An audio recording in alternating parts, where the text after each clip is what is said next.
Artlist.io.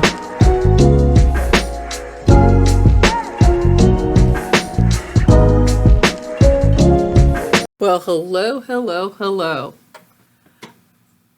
If you've never seen this word, you probably heard about it recently because I've heard it in a cute little song about an axolotl on the pink stairs.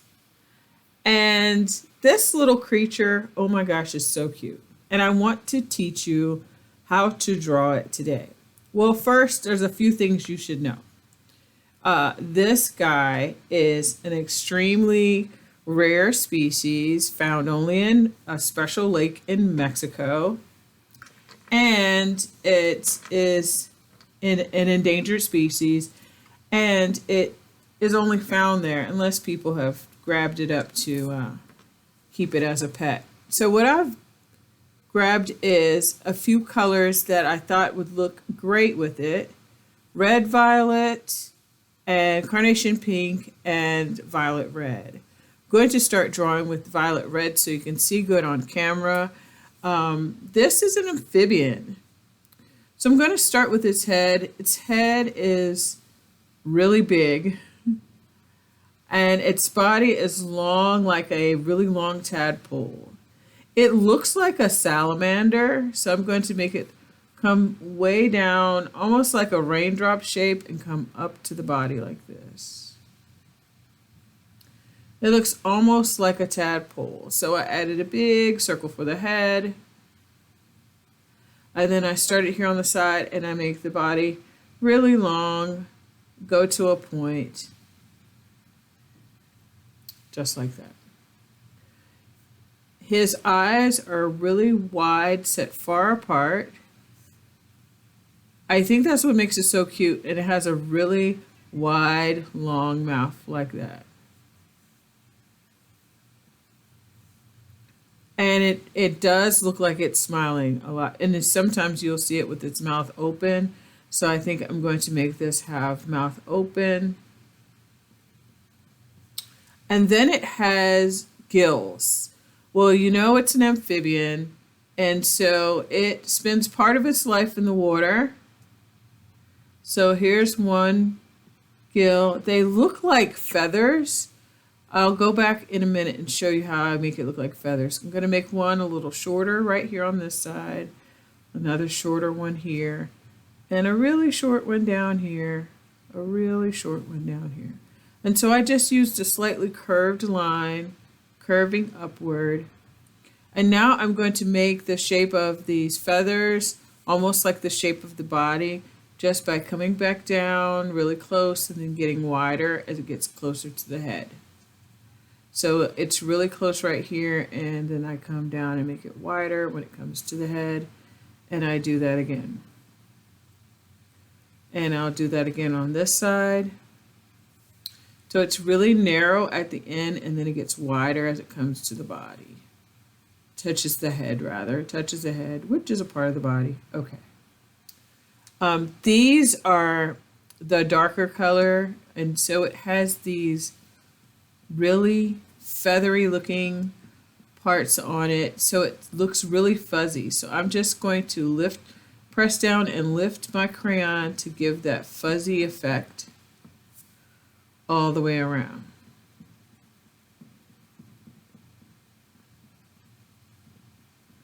Now, if you're drawing along, and if I ever go too fast, you know that you can push pause and continue. I just don't want this video to be too long because it's really simple to draw this guy. Or it could be a little sweetheart, little girl. You can decide. Well, something else that I learned about the axolotl is not everyone pronounces it that way. This is an amphibian from Mexico, and the region where it's from was inhabited by the Aztecs. And the Aztecs pronounced this word axolotl. Axolotl. They don't call it axolotl. That's the English pronunciation. So if you've ever heard of an axolotl, yes, it's the same creature. I found that interesting that different cultures can have different names for the same creature. And isn't that what makes the world just more interesting anyway? Now I'm going to come back in with my um, violet red. I'm going to color lightly with the violet red.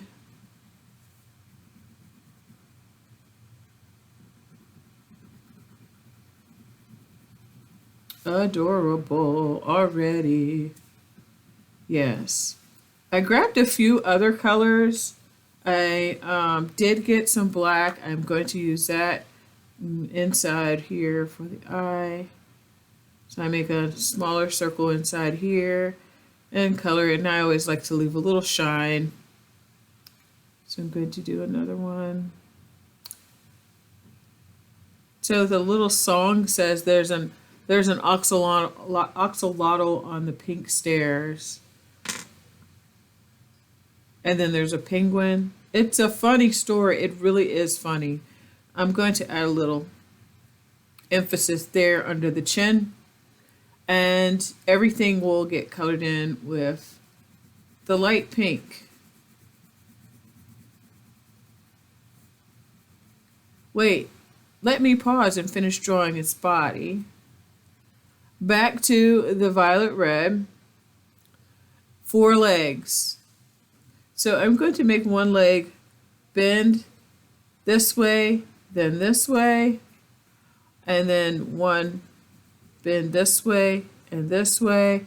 And I'll make a twin for that line that matches, a twin for this line that matches. And the feet have 5 toes, fingers, appendages. Let's say 1, 2, 3, 4, 5. And it's almost like I just went round robin with a zigzag line, or I made something that's shaped like a letter V that's really long and skinny. 1, 2, 3, 4, 5.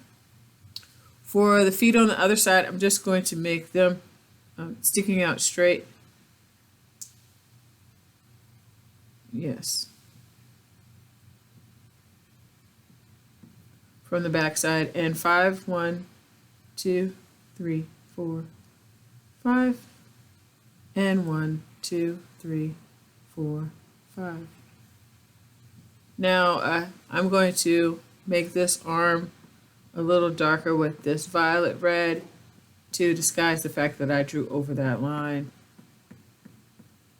And I'm going to make the top part of these legs with the violet red as well, because it's probably some kind of shadow under its body. Like I said, this body looks like a tadpole. This top part is clear, so I'm going to add another line here that mimics the first line we drew. And if you see me doing it quite a few times, I'm just doing that to give it a more artistic effect. I'm going to do the same thing down there at the bottom. And then I'm going to take my time and color our special friend in with the pink. I'm going to pause and come back with that.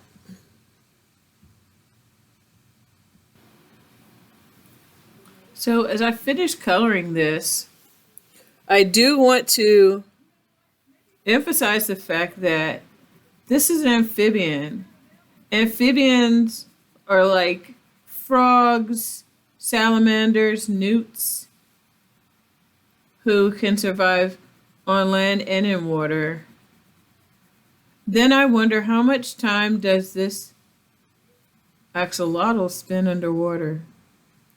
But in the cute song that I've heard circulating around, he's on the pink stairs. It's on the pink stair. And is it really supposed to be there? On a pink stair? I don't know. I'm going to make these cheeks a little rosier just to make it cuter. I'm pressing down a little bit harder with my pink crayon to give that effect. And you can see here that I've made the body with the light pink. This is carnation pink. I'm not sure what your wrapper says. This one says carnation pink. Oh, and I was mentioning that in Aztec culture, its name has a different pronunciation, but its name has a really cool meaning. The meaning of axolotl in Aztec culture is water dog. Water. Wouldn't you love to have this for a pet? So down below, I saved some room because it's walking on the sandy bottom of that lake I was telling you about, that lake in Mexico. Isn't that cool that some creatures only exist in certain places? They can't be everywhere, and that's what makes them special. So I'm going to give the effect of sand with brown, and I believe this is apricot or peach. Apricot, I was right. Apricot, so I can give the effect of sand. So I'm going to color a little and not try to make it super exact in coloring all the way between every toe, but to give that effect, just like so. I grabbed a few greens. I'm going to add a few plants, leafy plants with some wavy lines so that you can really see its aquatic environment, because it likes to be under the water. So I'll add some more long leafy green plants like this. Now this is just a regular green crayon. I also have olive green. Ooh, I must have been in my big box when I opened up all these colors. And this one is yellow green. You can color with them all. I like to, as you can see, I like to mix my colors a little bit. So I'm going to make the tips of these long skinny green plants with the darker green. And then I'll use the lighter green at the bottom. I just think it gives a cool effect. And you know, when you draw with crayons, you know, sometimes you might feel like you've made a mistake, but you can just turn it into something else or extend it and make the drawing just a little bit better than you thought it would be. I'll use the olive green on this one just so it can be a different color than the others because it's a different shaped leaf, so it's probably a different shaped plant. I'm not even sure what it would be called, but it does look like it belongs here, right? You could possibly add some little stones, rocks in the sand. These are just little ovals, and I just go around. I like the number 3. 3 just gives a good balance. 3 here, 3 there, 3 over there. I can go in with some more brown to make them look more stony, rocky. Add some more brown around them. Like coloring is like being at the playground. You just go from place to place and do whatever you do. Remember, these are the gills. It's got big eyes, a wide mouth, and sometimes a smile. 4 legs, a long body that looks like a tadpole's body, or a salamander, newt, some sort of aquatic lizard. And lastly, I'm going to take this, and I think this is blue-green, and I'm going to try to peel it so I can just make a soft effect for the water. Because if I color with this crayon, and luckily I had this, and it was already broken, I keep old crayons so I can peel them and use them for when I need a soft effect with the crayons, a soft touch, and I can make this watery. I'm just going to go right over the green plants because they have a little blue in them, because yellow and blue makes green, so it won't hurt them to get a little water. Little water never hurt anybody, right? I'm not going to go over the sand because that will change the color of the sand, but around this axolotl, ta-da, I think I'm done. Well, however you pronounce this word, I hope you come up with something like this on your paper and have a chance to see a picture of an axolotl, maybe on a video, or maybe in your Minecraft video game. I heard it was there too. Yes. Thank you for joining me for another episode of Make Art with Mrs. M. Come back and we'll make more cool art together. Art makes you smart. Yes, it does. Draw a little something, color a little something every day, and grow your brain with me. Bye.